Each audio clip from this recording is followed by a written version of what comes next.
Hi all, ఎలా ఉన్నారు? అందరూ బాగున్నారా? Welcome back to my channel. Welcome back to one more baby weight gain recipe. Lunch time recipe చూపిపోతున్నాను. ఇది lunch time అని ఎందుకు అన్నానంటే ఇందులో హై ప్రోటీన్ ఉంటుంది. సో మనం నైట్ పెట్టడం కన్నా ఇది ఆఫ్టర్నూన్ ఇవ్వడమే బేబీస్కి చాలా హెల్తీగా ఉంటుంది. ఇంకా ఈ రెసిపీలో మనం చాలా వెజ్జెస్ యూస్ చేస్తాం కాబట్టి కాన్స్టిపేషన్ లేకుండా చూసుకుంటుంది. ఇంకా లేట్ చేయకుండా వీడియోలోకి వెళ్ళిపోదాం. స్కిప్ చేయకుండా ఫుల్గా చూడండి. దీనికోసం 2 స్పూన్లు బియ్యం, 1 స్పూన్ పెసరపప్పు, 1 స్పూన్ కందిపప్పు తీసుకున్నాను. మన బేబీ క్వాంటిటీని బట్టి రైస్ తీసుకోవాలి. క్యారెట్, ఉల్లగడ్డ నీట్గా పొక్కు తీసేసుకొని వాటిని చిన్న చిన్న పీసెస్గా కట్ చేసుకోవాలి.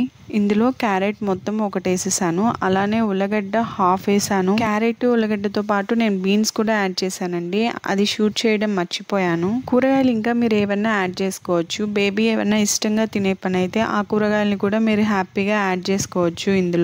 ఇందాక మనం నానబెట్టుకున్నాం కదా, అందులో జీలకర్ర అలానే కట్ చేసి పెట్టుకున్న కూరగాయలన్నీ వేసేసాను. వీటితో పాటు చిటికెడు పసుపు, నెయ్యి, అలానే తెల్లగడ్డ సన్నగా కట్ చేసుకొని అవి కూడా వేసేసుకున్నాను. మూత పెట్టుకొని మంటని మీడియం ఫ్లేమ్లో పెట్టి ఒక 5 విజిల్స్ రానిచ్చాలి. ప్రెషర్ పోయిన తర్వాత ఇలా పప్పుగుత్త తీసుకొని స్మాష్ చేసుకున్నామంటే మెత్తగా పేస్ట్లా అయిపోతుంది. మీరు 8 మంత్స్ బేబీకి పెట్టాలనుకుంటే స్మాష్ చేసుకోండి, లేదు 6 మంత్స్కి పెట్టాలనుకుంటే నీట్గా మిక్సీ జార్లో వేసుకొని మిక్సీ చేసుకొని పేస్ట్లా పెట్టచ్చు. వెజిటేబుల్ కిచడీని 6 నెలల నుంచి పెద్దవాళ్ళు మనం కూడా తినచ్చు. చాలా హెల్తీ రెసిపీ. మీరు అబోవ్ 1 ఇయర్ పిల్లలకి పెట్టాలనుకుంటే కాస్త సాల్ట్ అలానే పెప్పర్ పౌడర్ యాడ్ చేసి పెట్టండి. కొంచెం నెయ్యి వేసి పెట్టామంటే చిన్నారులు చాలా ఎంజాయ్ చేస్తూ తింటారు. హోప్ ఈ వీడియో మీకు నచ్చిందనే అనుకుంటున్నాను. రెసిపీ అయితే తప్పకుండా ట్రై చేయండి. ఇలాంటి మరిన్ని బేబీ రెసిపీస్ కోసం నా ఛానల్ సబ్స్క్రైబ్ చేసుకోండి. Thank you for watching. For more videos stay tune. Bye.